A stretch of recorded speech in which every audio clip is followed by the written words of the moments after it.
The birth of home gaming, first generation, 1972 to 1980. It all started with the Magnavox Odyssey, released in 1972. No sound, no color, just dots on a screen. Yet, it was revolutionary. The Odyssey turned the television, a passive entertainment device, into an interactive device. Players could use plastic screen overlays to simulate games like tennis or hockey. Soon after, Atari entered the scene with Pong, turning video games into a household name. By the end of the decade, companies like Coleco and Nintendo entered the race, laying the foundation for the gaming boom to come. The Atari era, second generation, 1976 to 1983. The second generation brought cartridge-based systems, and suddenly, one console could play hundreds of games. The Atari 2600 became a cultural phenomenon. Titles like Space Invaders, Pitfall, and Adventure captured imaginations everywhere, but too much success led to trouble. The market became flooded with low-quality games and consoles. In 1983, the industry collapsed. Stores were left with piles of unsold cartridges, and public confidence in video games hit rock bottom. For a moment, it looked like console gaming was dead. Nintendo revives the industry. Third generation, 1983 to 1987. Then came Nintendo with the Nintendo Entertainment System, NES. Released in 1985, it revived gaming single-handedly. The NES brought iconic titles like Super Mario Bros., The Legend of Zelda, and Metroid. Nintendo introduced the seal of quality, ensuring that only polished, well-tested games made it to store shelves. At the same time, Sega's Master System tried to compete with colorful graphics and strong arcade ports, but Nintendo dominated globally. This era wasn't just about games, it was about rebuilding trust in gaming itself. The 16-bit revolution, fourth generation, 1987 to 1993. Welcome to the 16-bit era, where graphics, sound, and storytelling reached a whole new level. Sega launched the Genesis, boasting blast processing and introducing Sonic the Hedgehog, the speedy rival to Mario. Nintendo answered with the Super Nintendo Entertainment System, SNES, delivering legendary titles like Super Mario World, Donkey Kong Country, and A Link to the Past.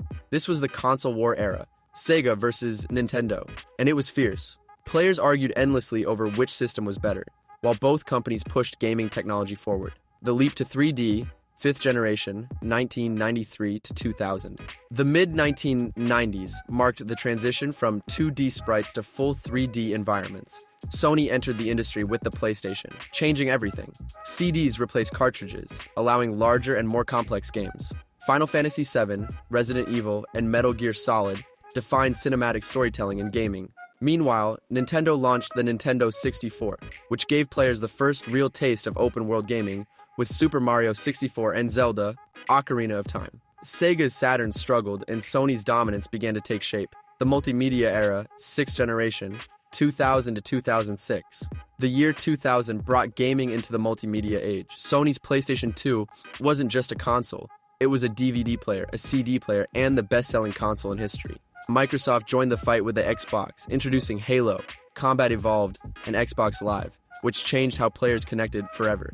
Nintendo experimented with the GameCube, known for its compact discs and family-friendly lineup. Sega, unable to keep up financially, released its final console, the Dreamcast, a cult favorite that was ahead of its time but ended Sega's hardware era. High definition and online gaming, seventh generation, 2005 to 2013. The seventh generation redefined what gaming could be. The Xbox 360 popularized online multiplayer, achievements, and digital stores. The PlayStation 3 introduced Blu-ray discs and cinematic exclusives like Uncharted and The Last of Us. And then, Nintendo Wii completely changed the rules, with motion controls that brought gaming to people of all ages. While other companies competed for graphics, Nintendo focused on accessibility. The Wii became a global hit, selling over 100 million units and creating a new kind of gamer. The age of streaming and sharing, eighth generation, 2013 to 2020. Gaming became more connected than ever. The PlayStation 4 and Xbox One both emphasized streaming, sharing, and digital content. Players could upload clips, stream live gameplay, and build communities online.